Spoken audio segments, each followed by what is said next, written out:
Traces. Very exciting Tuesday Traces for me tonight. I am in Florence, South Carolina. Florence is about an hour and a half from me. It is definitely Gamecock country. If you know anything about football in South Carolina, you know that there are two colleges, Carolina and Clemson. I am a Clemson grad. Almost everybody I'm here with tonight is Gamecock fans. So you guys, if I don't make it out, someone come find me because I don't want them to tackle me and make me wear Gamecock clothes. Anyway, I am in Florence, South Carolina. It is the home of where Paul Woodbury is the director of instruction. Now, tonight with Tuesday Traces, you guys know the deal. My name's Mandy. I'm from V1 Sports. We talk about pressure on Tuesday Traces. Tonight, I'm live from the Florence Country Club. A few housekeeping items. I have lots of devices logged in tonight. I'm going to do my best to catch all the questions. The girls will help me, but if you see me looking at my phone, it's because I'm looking for your questions in the chat window. Tonight, you're going to see Paul talk about pressure. He's going to talk about the DVF crowd. We're going to see Tristan, a rock star, who's also a Gamecock fan, behind me swing. He's really, really good. And so please put your questions in the chat. We can see them up here on the big screen. Actually, that's pretty easy. Okay, so the point tonight is to learn about traces in a live setting. Really quickly, I just want to zoom around this amazing room because the way that Paul and I got here is exactly a year ago, almost, February 24th, I sold my very first pressure mat to Paul Woodbury. It happened at a seminar in Valentine before COVID hit. And so Paul used the V1 Pro Mobile and the pressure mat for many, many months out in a range out there. It's kind of dark there now. But then a few months after that, Paul and I worked to put a studio together. And I'm going to do a quick video really quickly. So Paul's studio has got lots of wall monitors. There's a high-speed camera. There's Paul. Lots of pressure mats, cameras, Tristan, and then he has an office where he does his analysis. So Paul sort of taught himself pressure by using it. And I want to tell you a little bit about Paul. Sorry for my little surround sound. Okay, so Paul Woodbury, you guys, is I call him a rock star that nobody knows yet because he is young and doing really amazing things with juniors. Paul grew up in South Carolina. He went to Carolina, University of South Carolina, and then went and played on the Canadian tour. And then Paul had an opportunity to come back to Florence and teach. So you guys, welcome to Tuesday Traces, my really good friend and my very first pressure mat sale, Paul Woodbury. Hi, Paul. Thank you for joining me tonight. Yes, thank you for having me. We're all very excited to have you. I know you're kind of shy, but my team is really impressed with your social media. You guys look in the chat window. The girls will put Paul's Instagram handle. If you want to know anything about pressure at a high level, I would definitely go follow Paul. He works with probably the best group of juniors in South Carolina. We will see that tonight. But he's learned a lot about this particular technology by using it in a really great setting. And he's going to teach us some stuff about DVF tonight. So, Paul, let's talk a little bit about how you got here. Tell me about when you started teaching golf, what technology were you using? Yeah, so basically it started with just the V1 app. So it's come a long ways. We just the personal app, going through it out on the driving range, no real technology to start. So, you got to see what you're doing, right, to be able to improve. So video's where it starts, right? I love, though, being able to give someone ground force information without any cables or any major equipment. And I can't tell you how many times I pulled up at Florence and there's a whole bunch of kids out there standing on this mat, and it was really special. Even me, there's videos of me on your mat on the range. So when you got it exactly a year ago, how'd you start teaching with it? Like, what did you do with it? How did you figure it out? Yeah, so I went through the V1 certification stuff, and it was great. Instantly, I picked up on a lot more than what I thought I was going to pick up on, and I'm kind of a skeptic at heart anyways, so I kind of went in there thinking, well, I've kind of heard it all, heard a lot, and was really blown away by it. And so that's when instantly I knew I had to have it. And I tell you, just getting one over here, starting to go through it, just kept finding that it worked, and just got more into it, more videos, more. Y'all do such a great job putting content out. So I don't know about the top myself, but via all y'all's videos, and so it's been good. So going through all that has helped drastically. Awesome. Okay, so this was a fun project because I got to help build this building we're standing in, but Paul taught a lot of golf lessons outside while this building was going up. So it's kind of fun to watch the building go up behind you and the students go up, watch it go up as we, use the technology to continue improving our golf games. So Paul, tell me a little bit about the transition inside, and when you teach, when are you using the mat outside and when are you using it inside? So really just, for myself, I normally pull the mat outside if I'm doing short game stuff, chipping, and sometimes we can do it here. It is versatile, and it was so much fun being able to use it outside with just a battery pack, and which was crucial at times. We didn't have a building, so I wouldn't have had it. Right. And just hook right into my phone. It's really cool. I actually used one the other day while we were putting the heater in up here, so the bay was kind of occupied. Nice. But for the most part, it does now tend to stay here. Okay, cool. Well, and this is a pretty awesome facility to be able to That's right. teach in, and you're hitting right outside too. That's right. So tell me a little bit about the group of people you're teaching here. This is a private club. It's in the middle of South Carolina. It's crawling with kids wanting to go to Carolina. And Clemson. So tell me about the group of people that you're teaching. Yeah, so Florence Country Club is a really unique spot. It comes from a rich history of junior golf, and going back to even this building being named Grant Bennett Teaching Center, it's a really cool thing. So we've had U.S. junior champions come out of this club, and so with that being said, we've got a huge support for junior golf. We have so many great kids, so many great parents, really great staff, great board members, people who really want to kind of grow the game. Yeah, so it's been a dream to be here. So you left one person out of the mix. You left yourself, because I think you're a huge part. I think Tristan probably agree with me. I have one question, just a side note before we start looking at some traces. You won the Florida State their tournament when you were in college. That's right, the Seminole tournament, and you beat somebody kind of special. So tell us who you beat and tell us about that win.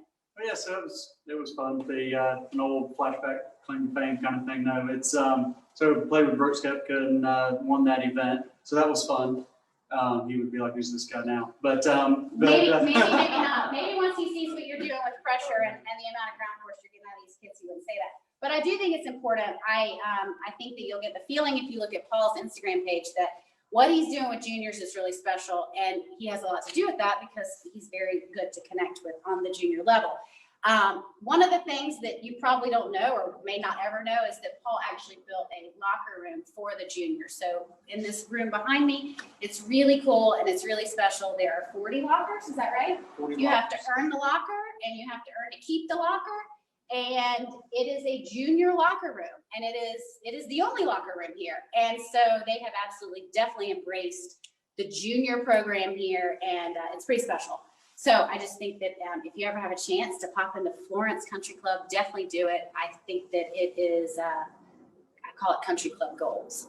Okay, so we want to see some pressure stuff. And Absolutely. We've got a beautiful studio. I'm going to screen share, so we're going to look at live demos. So you guys give me a second to screen share. I'll be right back. And then Paul, you should talk to us about some pressure. Okay.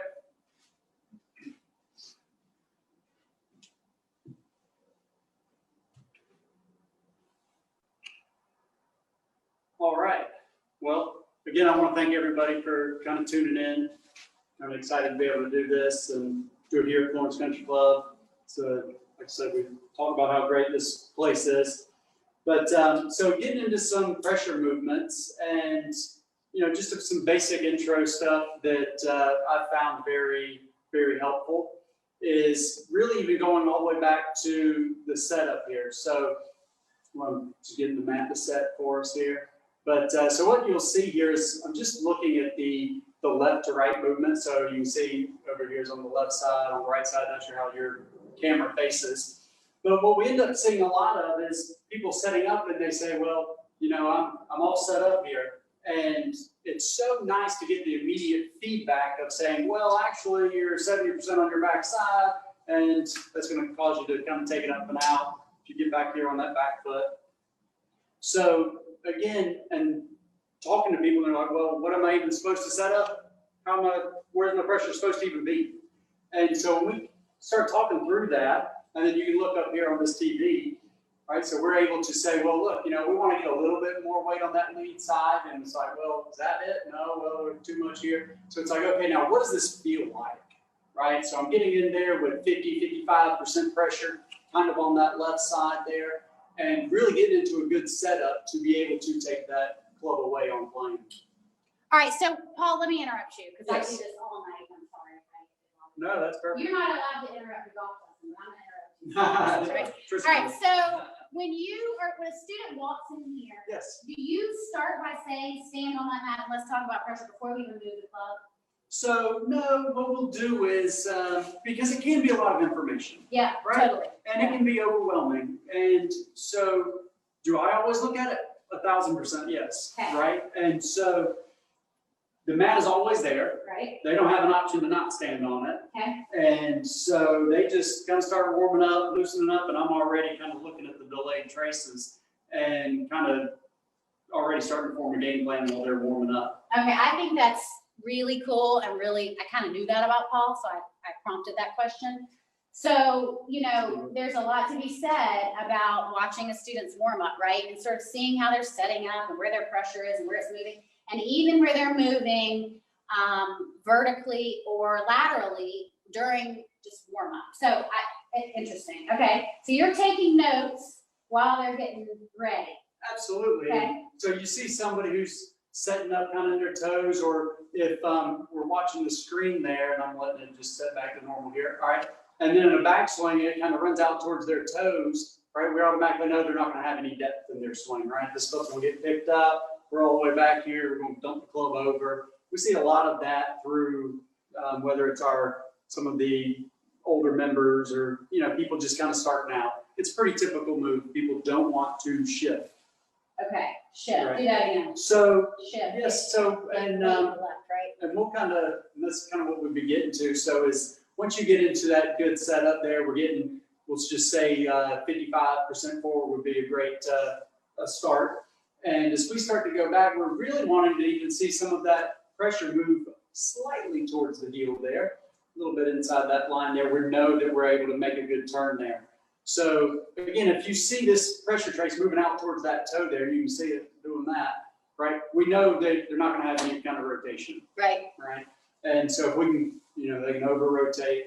So it gets fun, and you start to learn people quickly, just like we said, through their warm-ups. Sure. All right. But really, as we were kind of progressing through this, it's the most fun and the most I've picked up really on it is through an actual pivot and where we're supposed to be at the top of the swing. Okay. And so when you look at it, and we got to understand that it's not center mass, it's center pressure, which is there can be similar, but the more athletic we move, we tend to see that they move in opposites. But or they move differently. But so again, as we go back in this pivot move, and that's what we've actually kind of worked with on Tristan here. That's been a huge help. And you see this more out of some better players, maybe even some of the better juniors who say they're really flexible there, and they just they load up, hips go way forward, chest is back. And they're like, all right, I'm loaded up behind this ball here. Well, if you look at my pressure, I'm 74% forward, even though my head's way back. Yeah. Right. And so there's not a whole lot we're going to be able to do athletically from there. And so getting into the pivots is something that I kind of look at quickly. Mm-hmm. And again, just a little bit from my teaching style, I like to get players into as good and neutral of a position as we can to get started, just to see how athletically they can move coming down. Okay.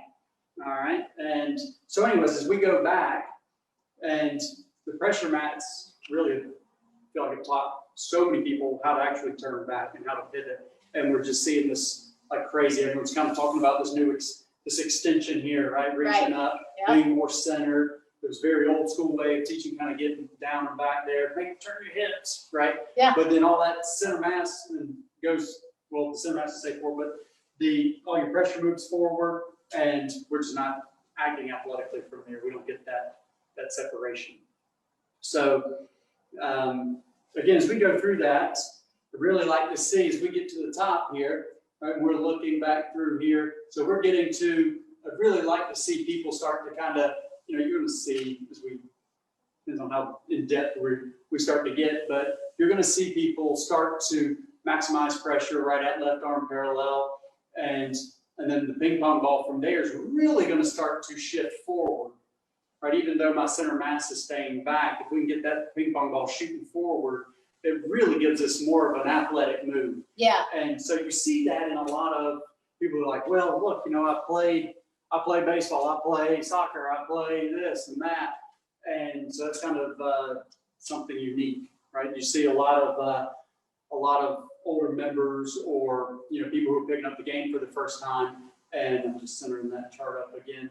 But what you'll end up seeing is that the pressure moves along with the center mass. Yeah. And they're like, well, I can't hit it anywhere. Well, yeah, no joke. No joke. You don't throw a ball like that, right? That's you don't right. throw a ball like, yeah. Right, absolutely. Exactly. So as the hand goes back, the left foot goes forward to throw a ball. Right. Right. And so it's the same scenario here with the golf swing, right? We're loading back, but we got to start shifting forward there. Yeah. And then all of a sudden you can see that ping pong ball will start shooting across the screen, and the match equals power, right? Absolutely. Okay, so Paul, I'm watching you give us like such a cool lesson on how you're starting a golf lesson, and you're very much using the real live video right now. Do you do this with your students? Do you have them stand there and say, okay, now move the ball, get more weight over there? So it also depends. Everybody's so different. Sure. And like I said, a lot of times I even try and find myself not using it or discussing it as much, because it can come off as, well, I really just want to hit the ball. Yeah. Right. Sure. But it's nice. And then it's so much fun when people are like, all right, I'm more analytical. I'd like to know some of the whys behind things. Yeah. And it gets exciting. And then we spend a lot of time doing that. Right. Right. But if it's just about reading people, right? So some people just want a good drill and go. Yeah. Right? You say, hey, I need to feel something to help out, and we'll roll with it, right? Right. So I think this is so great, right? Having this here, and we have our audience is mostly golf instructors, so they're probably loving this.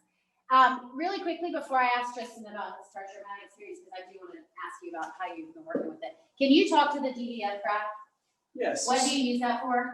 Right. So so I've really had a ton of fun diving into that vertical force chart, and man, I am a pressure fanatic. I love just the pressure chart, going through it.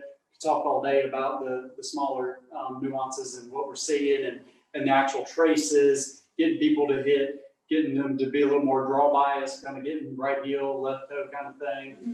Right toe, left heel. It's like, well, man, if you see that trace going across, this is your shot profile. But anyways, so I say that just to show how much I like the pressure mats. But when we switch over in the pressure chart there, but when we switch over to that vertical force side, this is where it's really fun to see, because I joke, I use it like, this is the chart that measures athletes, right? Okay. And Kelly, will you make a note of that? I love that. I want to steal that. The DVF is the chart that measures athletes. That's a Woodburyism. There you go. So so as we're going through here, it's amazing. I can pull up charts of these little kids who just have these incredible spikes on there, and then it turns into kind of timing some things up, right? Right. But this has really been where, so say you have to use some athletic motions, right? Absolutely.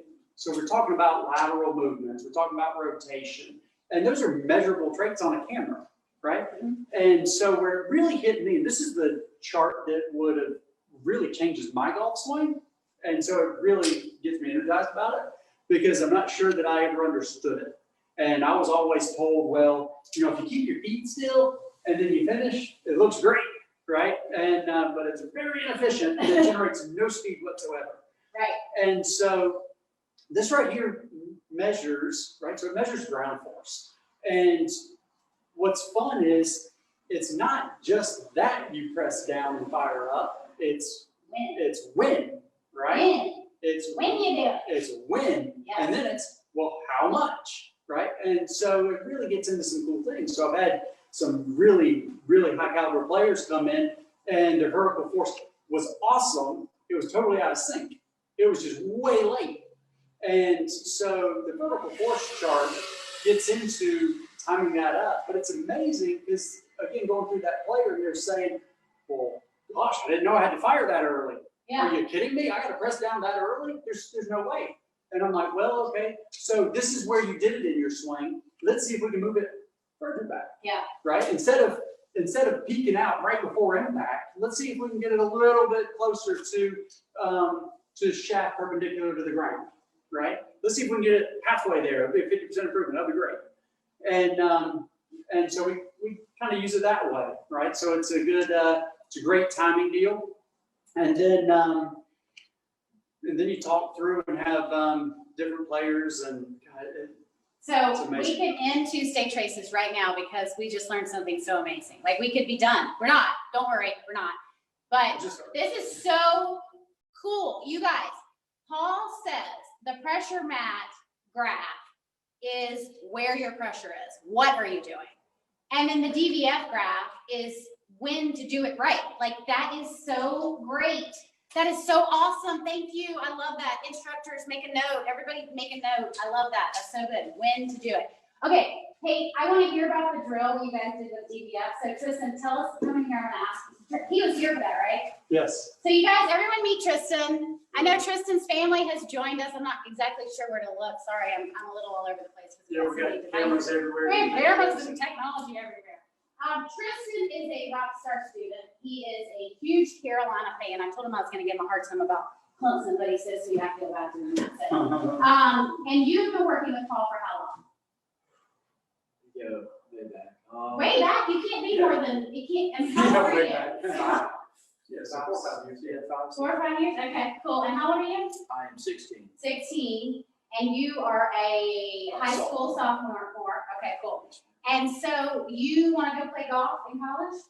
Yes, ma'am. That's the plan. And I'm sure that you will. I'm sure that you will. He's good. Tell us about the pressure mat and learning on the mat with Paul. What has been your experience? Well, I'm going to be honest that first I had no idea how technology would play a part in my golf game. And then when you sold on this mat, it clicked. This actually is what turned my golf game around. Really? So to interrupt slightly, it is, and it's true. So there are certain players, I joke, these things are designed for, right? And he was one of them. So he was the guy that he's like loading back there. He's trying to get his head back behind the ball. He's hitting way down on it. He can't generate any club speed. His vertical force numbers, the athletic thing is through the roof. The timing's off. And so we're looking at this thing like, whoa, okay, wow. All right, we've got to time this thing up. Right. We've got to get you into a good pivot so that you can time it up. And so it's been a fun process. Awesome. And so, going through it, the fun part, so we get into it, and you got a guy who was super athletic, swinging at close to 90 miles an hour. He's like, there's no way I can hit it this short. And we're looking at his charts like, well, if anything was synced up, you'd hit it a mile. Right. And we literally in less than a year, right? So in 6 months, it was almost. Was there an aha 3 moment? months. We've had multiple. So he went from literally between lessons from a regular flex shaft to I turned around, put that club in my bag, and gave him my X-Flex driver because he ended up swinging close to 111 club head speed. Amazing. In a few months. Amazing. So it was like, there's some people that this thing is 1,000% designed for, and it's just totally game changer. So tell me, as a student from a he's a pressure guy. What does he tell you? You're a high level student, so he doesn't share some of this with everybody. But I'm curious because you're a high level student. What do you talk about with Paul when you're looking at this graph? It's mainly the one on the right, I don't know from their screen, but it's all about the timing Yep. with me. The timing of the pivot, getting the ping pong ball, getting it shifted into the right place. So his deal was, his pressure was on his lead foot at the top of his swing, and his head is like a foot behind the ball. And so his head's way back there. He's like, well, I'm trying to hit up on it. We're looking over here, trying to see some attack angles, and everything's down. He's like, I can't get my head any further back. And all his pressure is forward, so it was fun. Nice. Can we see your swing? Let's do it. Let's do it. We're gonna watch some live swings, guys. So will you let the pressure center? We're not gonna capture these, so we're just gonna do some live. It's centered in there. Yep. You're good. So the vertical force chart for all the watchers is where he really rocks it out.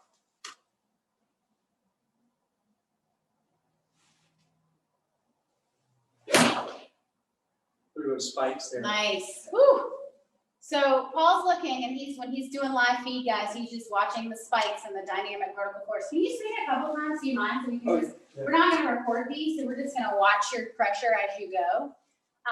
But yeah, Paul, you can talk to that. Yeah, and so it's great because I actually find myself, so Tristan's over here behind my back, and I find myself just watching the TV, and because I got a couple angles, we're seeing the vertical force chart. You can see when they peak, you can kind of catch it all in a glance. You get your delayed pressure trace. And so you can kind of go ahead and see the trace in, and it's like, okay, here we go. And so it's fun. He's just kind of hitting through there. Do one more, Tristan. He just stands there and the thing pipes up. I know, right? Look at those things. There you go. Well, give it 1 second. Still is there. And so for him, we actually don't even let it center most of the time, just because we work on left or right anyways. Yep. So we're looking at those bottom numbers. Yep. For him, he turns, he's going to load all the way back there. But again, it's more about left or right for him.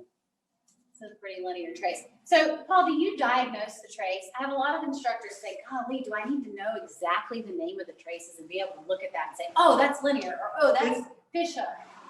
It's a little overwhelming. I'd say that gets into almost like too much of a book definition of it, right? So nobody cares what the name of their trace is. You need to understand what happens if it's too much on the heel, if it goes too much to the toe, if the guy's coming through here, right? And if we get, if he's standing up out of this thing, Yep. and I got off the mats there, but if he's coming in here like this, well, it's like, it's a way to say, did you realize you were 100% on your toes on both feet? Yeah, Right? And look how early you did it. I mean, the club's up top, and we're 100% on our toes on each side. And it's like, man, I would have never said I was there. Yeah. So there are some cool measurements that I think it's important to hear that from an instructor perspective, that it's not necessarily necessary to diagnose the trace. I mean, Terry Hashimoto, we know, has identified 10 or 12 traces. But you, Mike Sullivan, some of the guys in the South are not actually making a big deal about, finding it, diagnosing it, make sure you know all the different traces and the way they look.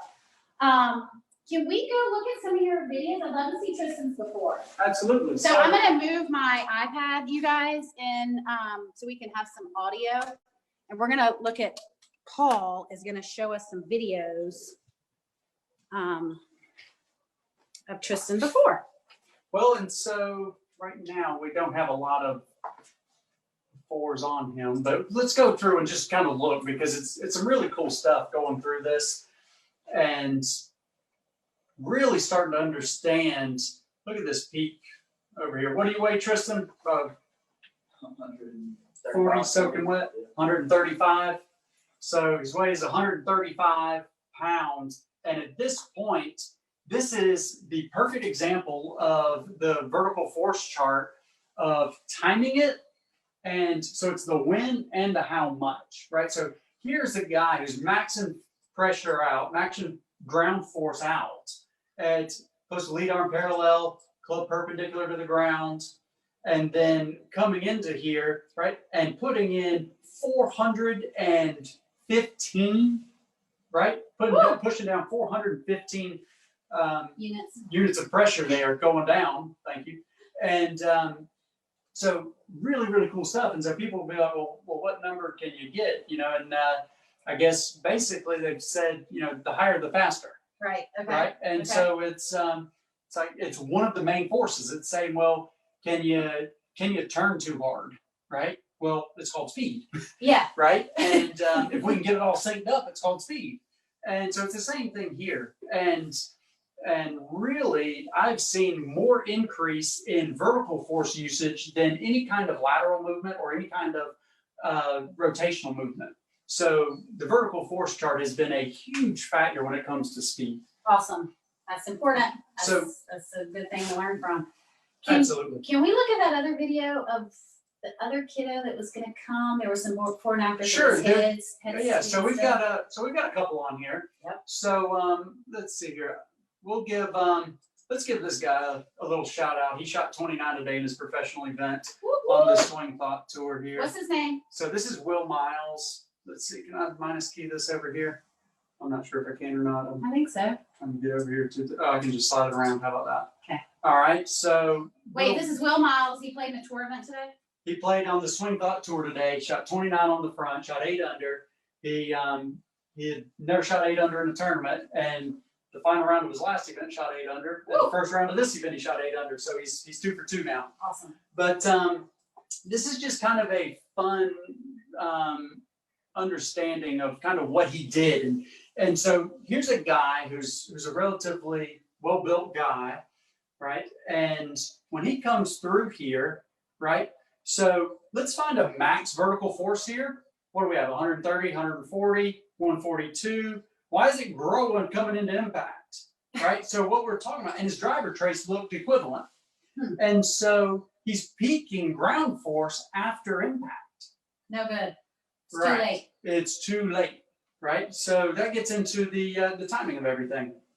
And so what we did is we had him do some fun drills here, right? So he's going to load back. So he's another guy who kind of stayed on that lead side, and that's kind of a result of it.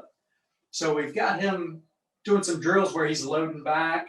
You see that pressure shooting right there. But now all of a sudden, watch the pressure move, fun pressure chart. He wants to hit a draw. So now all of a sudden, we got him going a little more heel toe. So he's going to promote a little bit more of his draw. He gets a little bit across it.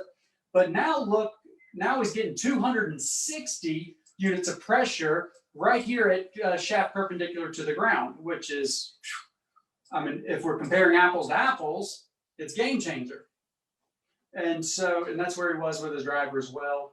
And then now he's actually able to post, and we're seeing that steep valley coming right after, which is going to, again, when this thing peaks, and I'll get up there and kind of demonstrate some of that, but that peaking thing there is where you're actually pressing down and generating this lag, right? So that actually generates some lag. It's an athletic, it's an organic way. All right, say that one more time. That's super important. The peak of the dynamic vertical force. So the earlier you can do that, that actually creates the lag, Okay. right? Okay, yep. All right. So as that valleys, which is, so the peak is when this goes down, this chart likes to go up, Yep. right? Yep. And so now what's happening is he is maxed out. He is pushing all he can. He just stomped into that right there. And now he's going to say, all right, now it's time to really explode back. And so he is max loaded up. From this point here, goes back into the saying that nobody's holding a golf club, right? Nobody's trying to hold a position. And this is what this stuff kind of teaches us. It teaches us to be athletic, right? So now all of a sudden from here, as this vertical force chart goes down, this is our release. Boom, right? And look at that lead leg straight. He's pushing off from there. Really, really good stuff. I love his foot getting out of the way because of all that pressure. Looks like Bryson. So this is a guy who basically his feet didn't even move, and now it's been really cool. We've seen some charts on him, some really cool stuff. Obviously, it's different when you get into players like Tristan who already had it. Yeah, right. So Tristan's not doing this drill, Right. right? Because he's already got it. So Right. there are drills that get into when you do it, right? There are drills that get into, well, how much? We're going to see that. You're going to show us some of Yes, those? so we can show you some of those drills. But again, going through a couple of our good players here, you get in. So Tristan did a great job. We get into Gene here. This is fun. He's been a player who's really been able to generate a lot of speed here. If I can get this thing Sorry, at some point. we've got so many Zoom windows. It's rocking and rolling right now, technology everywhere. But so again, watching this come through here and watch the force load coming down at shaft perpendicular minus my art skills. But look at that, 435 units of pressure. This is a guy that hit 123 driver speed. Woo! Right? So Crazy. really, really cool stuff. Fun to watch. And he was there. going to be here tonight. He wasn't able to What's his make name? it over. That's Gene Ziegler. All right, Gene Ziegler, you owe me a Tuesday trace. That's I'm right. holding you to it. Right. And so we get over here to here's a guy that was in here today who's done some really cool stuff. So this is did I just meet that? Nope, I think Okay, you're good. perfect. All right, so here's Kate June, who's in here today. Look at this thing. Get off the chart, would you? Boom. What? So when you see a peak like this, you're going to see lag like that, right? So this guy is loading up. This is a player who in October was hitting 102 club speed, who hit 118 today, right? Drastically different club speed. And again, it's all about the timing of this. So some really cool stuff here. All right. Awesome. So really, really neat stuff. We've got lots of cool videos going through here. And V1's got a couple of good ones. I want to demonstrate one from V1 that's on y'all's, that came with the program. But here's John Wiley, who's done a great job here, timing everything up. Right, so getting club perpendicular to the ground. He's 345 units of pressure there. Boom, explodes again. So, I mean, we are seeing speed numbers like I've never seen, right? And people ask me why I don't want to go out and play professional golf. I've got guys like Tristan who are swinging the club so fast, there's no way You that can't I can beat do that. You can't You would if you could beat your students. That's pretty funny. Tristan, you're messing up his dreams in here. They're too talented. Right, so there was it's a lot of fun. There was a kid that we were talking about the head movement. Yeah, and so we got into Oh, this one I love. another one here. I love this kid. Can Yeah, you talk so- to this? Yeah, so this is Noel Johnson. You're talking about he started doing it, he just had a birthday, so he just turned 10. And this is a kid who can tell you when his peak force is, right? This is a kid who is super zoned in. He's going to see it. And he's like, that was late. I can feel it. And it's amazing. Like, who does that? Yeah. Right? And so that's part of why I do what I do and why I like what I do is, man, if I had this kind of stuff available as a kid, are you kidding me? I mean, This is some of the coolest stuff ever. did this kid jump? He did. Did he jump? He gets that heel off the Yeah. ground. Boom. Yep. And Pretty linear trace there. It's pretty amazing. very, very good. And he's done some linear trace work actually. So that's pretty cool. We would love to see some drills. All right. Well, let's get into a couple of the drills. Yep, let's do it. And so if we can go back to live, yeah, there we go. And if he wants to, if Tristan wants to demonstrate, that'd be great. Someone said that the tour player was getting to the lead side too early in the downswing. What is the risk of getting to the lead side too early in the downswing? Yeah, so the risk of getting too far to the lead side early is if we get over here, then what's going to happen is it can be very difficult to post up. Right? And then if you do get over here, what's going to happen is a lot of times you'll see players start to really back up and they start really handle dragging this thing through here. And it's just not as powerful. There's no post and release. So that post is really going to help that club release through. Okay. Kevin, I hope that answered your question. Put another question in if that did not answer. We got another one from John Cooper. And you guys, thanks for sending the questions. We're going to talk about some drills, so keep them coming. But we have one from John Cooper. What kind of drills do you use to get pressure moving forward sooner in the backswing without sliding on the downswing?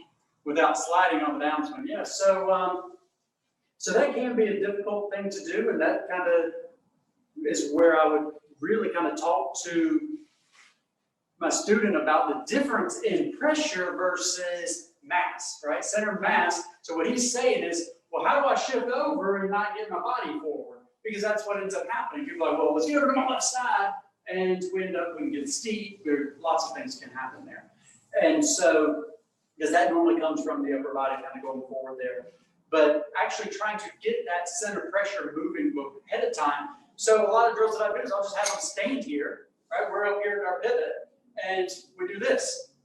Shoot that thing across the screen, right? And keep your hands up, right? So now all of a sudden you can see my blue force, which is my lead foot, kind of coming, peeking up there. Yep. And you can see that ping pong ball going across the screen there. I love it. So wait, we always have a funny name for drills. What is the name of that drill? We'll let Tristan name that one. Put him on the spot. Hands up, stomp down. The hands up, stomp down drill? I don't know. We gotta put a game time into it. Oh, no. Okay, I love that drill. That's a cool one. What drills did he give you? So the big thing, so again, Tristan got into a lot of the timing stuff, right? And so a good timing drill, and we'll get you to kind of step up over here. And so what we're talking about is go ahead and, so the drill he does a lot now even, is going to be feet together. And so it's a step drill, right? And so let me get it out of the way here. We got some devices going. But so as the club goes back, his foot steps back. As lead arms parallel, his foot steps forward.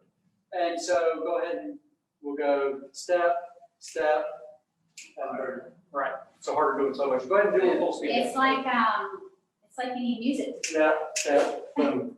So really, really good there. And what that does is that's got to be like the most iconic pressure trace drill because it's and I love giving it out because I hate drills that are so exaggerating and can be overdone. So next time I see a student, I'm like, oh gosh, what have you been doing? Well, I gave you that drill you didn't tell me to do. I'm over-exaggerating that drill 500 times.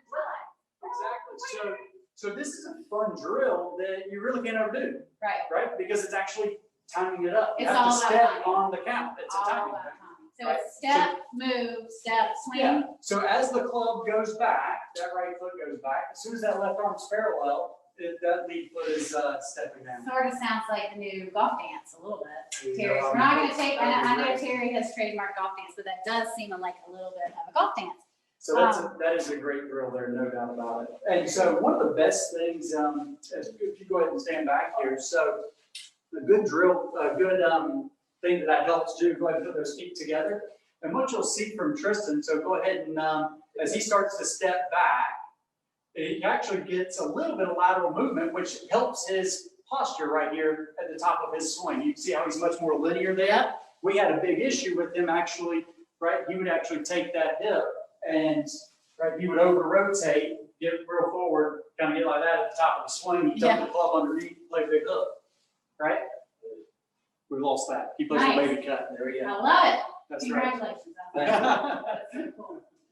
Have you gotten really tall in the last 5 years? Yes. I can imagine that your instruction changes with kids growing like this. So it's a big deal, right? So staying on top of kids and so, well, I had that feel, well, 6 inches ago, right? You're so much taller, it's like, where's the club? Right.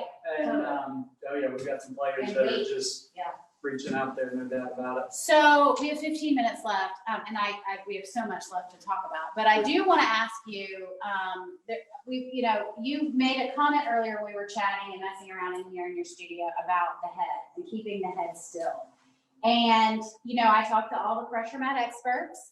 And I think that the next coolest thing in golf, other than the pressure mat, is an overhead camera. So I threw it out there to you. You said, I'm curious. What do you think about the overhead camera So for of course head? I said, oh my God, that's going to be the next thing that we got to do here. And because for multiple reasons, yes, you can see a lot of the lateral movement out of there. And it's not that we're trying to keep the head still, right? So much is about verbiage and how you say things, and still sounds rigid and sounds tough to do, right? Or like freeze. Right. Still freeze, sounds right, like still. freeze. Stay still. And you're also like, oh wait, we're trying to do something athletic, right? So terminology can be a big deal, but just trying to keep it as steady as possible. And again, people are going to be able to look and start to see, well, okay, hey, look, well, whoa, that was too much lateral. Okay, here we go. That's kind of what I want to feel like. And what will end up happening is we'll say, right, so it's the number one thing, right? So anything in motion is really trying to find its balance point.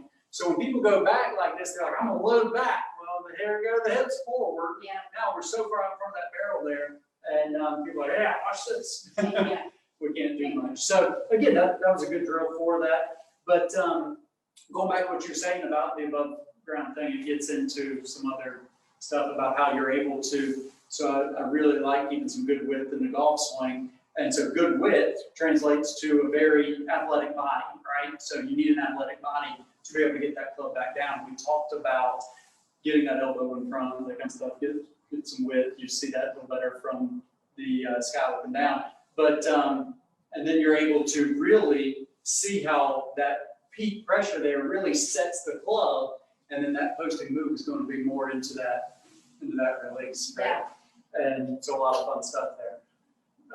But yes, looking from the sky up, people will say, well, I'm supposed to transition back, so that's why my head goes back. And or you'll see the opposite too. People will say, well, I got to keep my head still, and that right hip goes back, the foot goes out, and they jump forward, and it is a good angle to see. Yeah. We always talk about you can't see pressure unless you're looking at a pressure mat, right?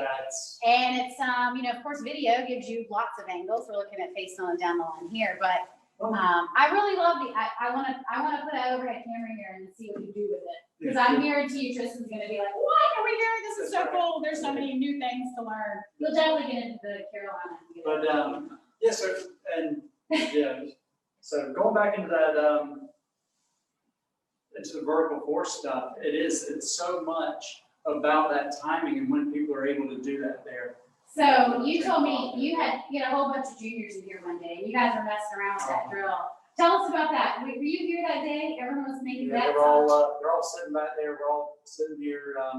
We had a clinic out here doing some wedge work, and then everybody's like, well, what was your vertical force, right? And so now we're all sitting here trying to just kind of beat things up there, and so man, you get some wild looking things. Yeah, we make games out of it. That's really cool.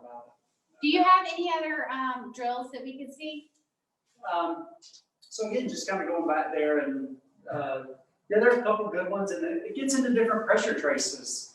And so what ends up happening is you see a lot of getting into some different things, people coming over the top. And it depends on who you're working with, right? So if you see more senior type players, they're going to get into more of that. They're going to be in that right toe at the top of their swing coming down, and you see that hard left trace. And as soon as I bet that's got to be above 80% truth for some older members that walk in. I've got some really great questions, Paul. Okay, go ahead. But really quickly, someone is saying, William McLaughlin says that Blaine Patton at the Country Club of Louisiana showed us Justin Thomas on the mat. Very interesting. And William, I'd like to tell you that Blaine Patton is one of my buddies, and I talked to him on Saturday and had the most fun conversation with him, and he has by far the coolest Louisiana accent of anybody ever on the planet. I thought us in South Carolina had fun accents, but Blaine Patton is absolutely one of the coolest dudes ever. So thank you for giving him a shout out. And yes, he does teach with the pressure mat. He has one on the way. He purchased one on Saturday. What? What's that question with? So no, they're just giving a shout out, but I do have questions here. Okay, on the depth graph, do you pay attention to total and lead trail peaking, or just total? So it's a great question, Dave. So we spent a lot of time through the transition talking about lead more than anything, as what I do, because what I like to see more of is kind of getting into a good pivot to where your body can shift. And so again, everybody starts to move differently. And then that's where, if I can say, look, let's get into an athletic pivot here, right? There are a couple key factors there. We can't be way forward, right? We can't have all this spine tilt. And so let's get into a good athletic pivot. And then let's see how athletically we can move, right? And so right out the bat, people are going to move differently, right? People are stronger in different parts of their body, less flexible. And so then, and that's really where get into starting to hit like a go-to shot. Yeah. Okay. So guys, if you don't know, if you've never spent much time looking at the dynamic vertical force graph, Paul is just, he's just saying that he uses the blue line. So the blue line represents the lead foot, the yellow represents the trail, and then the red is the total. So the answer to his question is he's watching that blue line the most. David McBain, thanks so much for the great question. We appreciate that. Okay, so David Jankowski, who joins tons of our Tuesday traces. I have some players that appear to spike very early and then move down after impact. Do you have something you see in the pressure that causes that? So they Spike very early okay, and then move down after impact. and move down. So that would be, it would valley after, right, after impact. So yeah, so, and again, that's where a good drill where you kind of step forward there. Any of those timing drills, there's so many good ones, right? Where even if you say a player loads back good or they sway back, you know, Right. a bit, so we wouldn't want to give them a step back drill because wow, they might fall over. So what we're going to do is we'll just start here, and so what's going to happen? And as soon as they get the left arm parallel, they step. Okay. Right? And so step and press, right? And so that might be a good way to delay some of that. Got to be a super athletic player. God, Man, right. I don't think I have the chart of somebody getting there early. I wish that would be kind of neat. You can work on that. You can do it. Okay, we got a couple more. Any good drills to improve with the back swing and keep the arms in front of the chest? The camera from the sky, right? So yeah, I mean, a lot of it gets into making sure, and I kind of get into a little checkpoint here when that club's parallel to the ground, and not a ton here with pressure movements, but a lot of times when that club gets behind you, people do jump into that heel really early, Right. and everything kind of goes around their body, and that elbow's going back around them. So again, if you can just kind of, and again, this is less pressure stuff, but really kind of feel like that elbow's turned under there. You'll feel a little force here, feel a little bit of pressure on that shoulder, and once you get it there, boom, you can rotate, and that elbow stays in front. Love it. It's a good one. Thank you for answering that. Okay, I have a question I'm going to actually ask Tristan to answer it. Jared McGee's asking, is it good to work on these movements? What? Oh, that's Is Jared? Yeah. Oh, Jared. hi, Jared. Nice to see you. Thanks for asking Give a questions. shout out. We're going to have Tristan answer your question, actually.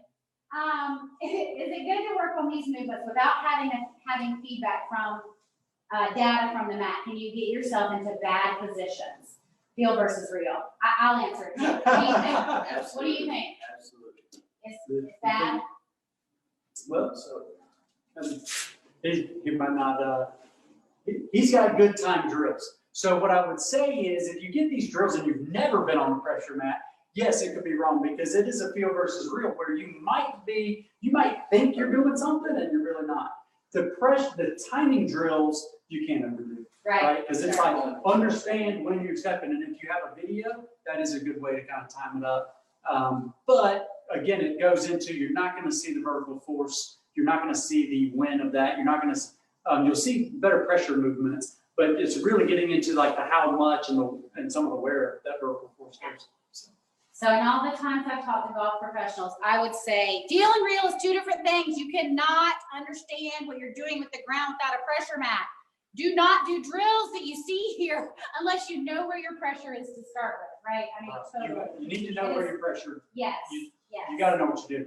absolutely. People are going to say, "Well, I'm in my heels. I know it," and they'll be up in their toes and steep. So Yeah. right there. Sure, of course. 99.9% of the time you are not where you think you are. That's right. Thank you for the question, Jared. Okay, another great one, which I love from, there was one, Gerald Hunt. Can you use the mat for uphill, downhill, ball above and below the feet? So absolutely, and you're going to get into where you should stand on it. Yeah. Right? And so it's a big deal if you get on that on a downhill lie there, and all of your pressure's on that back foot. Watch out, you're going to get some turf behind it. Absolutely. Right, so you're going to want to see that pressure move a little farther forward. That is some cool stuff. I actually haven't done that. be interested in playing around with some of that. Yeah, so I'll elaborate on that. Cheryl Anderson absolutely takes her mat out in the bunker. She does some really cool stuff with, I'm drawing a blank, there's a tour player that she teaches. Kelly will put it in the chat, I'm sure she remembers. Anyway, they had him in the bunker 2 weeks ago before a tour event, and that is on our Tuesday trace from, I think, 3 weeks ago. Go check it out. Do you use any, they're asking if you use any biofeedback with other aids like the Shiptic board. So I have a Sardo Shiptic board over there. Yeah. I've used some of that for sure. And so it gets into some of the other drills when, I'll be honest, I use it a lot with wedges. Yeah. So just understanding your center point and just giving you a better feel for it. Absolutely. And that's actually funny you asked that. Brings us back to exactly a year ago at the Valentine's seminar that we did in person. We put a board under the mat. We had all I've sorts done that. of. I do that a lot. Yes. I It do was it. so I slide cool. it under there. Yeah. So that one was fun. Jake Thurm and Ryan Groves and I all went to Jake's awesome. Valentine. Yeah, and we did basically this for 2 days. We hung out and played with pressure for 2 days. One of the things was putting the tools underneath the mat. So absolutely, if you have a board, go for it. And so just to go on something else there with the vertical force. So, and I said that was the thing that really changed kind of some of my understanding. And you hear about people and different instructors or whoever just kind of talk about, well, grip the ground or squat or, there's a million center up, there are a million things there. And so I'm sitting there, I'd always go through it. And of course, my pressure is kind of moving with my body there. I've been taught to keep my feet still and hold a nice finish. But so they're like, well, use the ground. I'm going to go, okay, great. Well, how? What do I need to be doing? What does that mean? What does it even mean? How do you feel that? And so going through and having, there are a lot of people who were like me doing that. And I'm like, man, I'm too athletic to swing this thing. I'm going to exaggerate here and say I was 105 in college. Some of my college guys laugh. But I might even give myself a but I'm like, I'm too athletic to be doing this. And so now I'm starting to generate speeds way faster than I did in college. And it's very frustrating, right? It's like, are you kidding me? Why couldn't somebody, 15 years ago explain that to me going through this? Pretty cool, isn't it? That you have this resource now on your way to college. Yes, ma'am. I have a cool question from Chase Clellan. Is he one of your guys? Yes. How about these Hey, guys? Chase. How about these students All right. asking great questions? Smart golfers. I love it. He's a good one.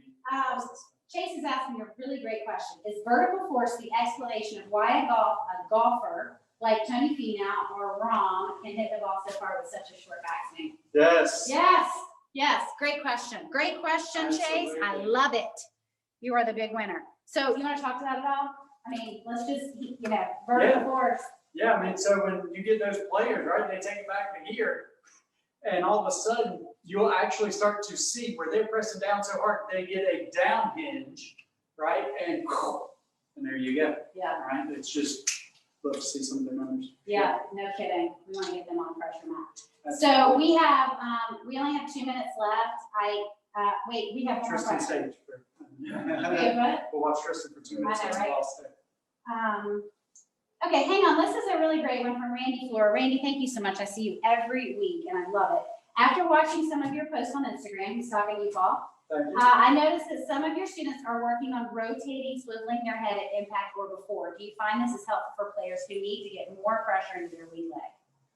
So it gets into, and so the question, read that one more time. I'll make sure I get onto the same thing here. Okay, But sorry. I understand what he's saying is, I've got some players who are doing this. And I would say as a whole, that I've got some very young, limber, crazy athletic people. And so they get here and it's just like, whoa, right? And they're just gone, adios, right? Lower body's flying over here, head drops back. And so what I'm saying to that is they end up getting so much lateral movement that they don't understand that they need to post to really get that left hip back. And you can Right. see how when you're driving in here, if you press, right? So really to generate that spine angle, right? We've got to do something to get that hip back, right? If you're just sitting in a chair and you're like, just turn your hips, right? You don't turn, Move the chair. actually move the other way. But if you get in that office chair and you try and just spin in a circle, what you're gonna see is that left foot's gonna go Right. right? And so those players are trying to, and some of them are different, right? Whether you're trying to shout the club out or whatnot, but getting over here, really understanding where they're trying to post up, where they're trying to extend that lead leg. Nice. All right, well, Hope that helps. Jonathan Bowden says, go Paul. Kristen, they say thank you.